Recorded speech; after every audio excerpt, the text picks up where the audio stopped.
So these are just first thing that comes to mind. So first is, what was your favorite sports team growing up? Ooh, that's that's a good one. It's actually, oddly enough, it's the Dallas Sidekicks. I loved going to Reunion Arena. I still have vivid memories of Tattoo scoring a goal, and he'd take off his shirt and throw it into the crowd, and I just thought it was the coolest thing. And then I would have the opportunity, like the Sidekicks would host these holiday camps, and so you'd then get to be at these week-long camps back at the old Inwood Soccer Center where you were intermingling with the players Yeah, that, like, when you're that age, you just think that's they're like the so greatest cool. things, and that's just something that's always stuck with me. Yeah. What is one piece of advice that you would give to parents of aspiring youth soccer players or athletes in general? Make it fun. Yeah. Yeah, it has to be fun. It can't be a chore. It can't be something that's required, or like, at the end of the day, youth sports is about fun. I mean, there's the multitude of benefits from it, of being a good teammate, of the sportsmanship, of commitment and being on time and going to practice and those things. But at the end of the day, if it's not fun, it's not living up to the spirit of what it should be. Yeah. On a different tangent, what's your favorite lunch spot in Dallas? Oh, Eatsies. Oh, it's so good. You can't go wrong. I probably eat way too much Eatsies. Same here. And my wife's probably laughing at this too, because she's in the same boat with me. But it's hard to beat. Yep. What book are you currently reading? um, so this is crazy. You're putting me on the spot. I can't remember the title of it, but it's Ken Hirsch's book. Oh, awesome.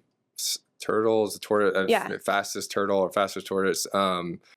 I have a little bias towards reading it just because Ken's a St. Mark's alum, and so much of it's just about his story.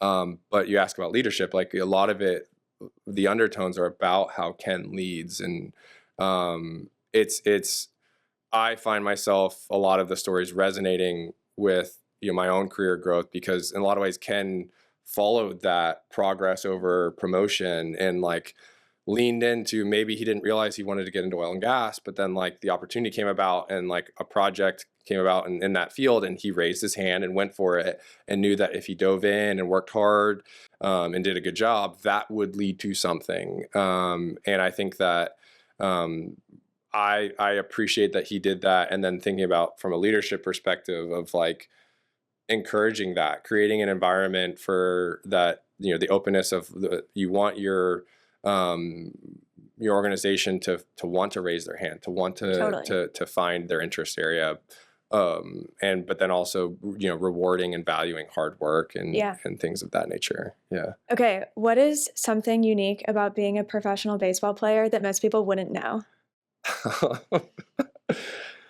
um uh, there's a variety of ways to answer that.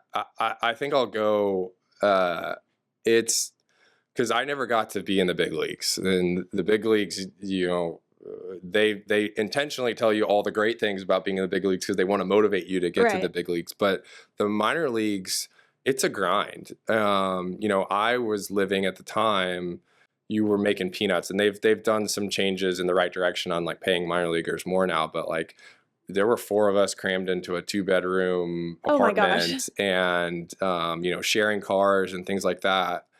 But it was, when you're living it, you don't think of that as like, I don't know the word for it, but like, it ends up emboldening great relationships. Like, some of those guys that I play with are my best friends in the world, because you went through kind of a similar struggle together. Right. But it's so fun, being surrounded by people that are so goal oriented, so career oriented, so focused on succeeding, and just even the nature of that, and how that emboldens and brings people together. So yeah, maybe the thing that people don't know about, like, give a minor league baseball player a hug, and they're Yeah.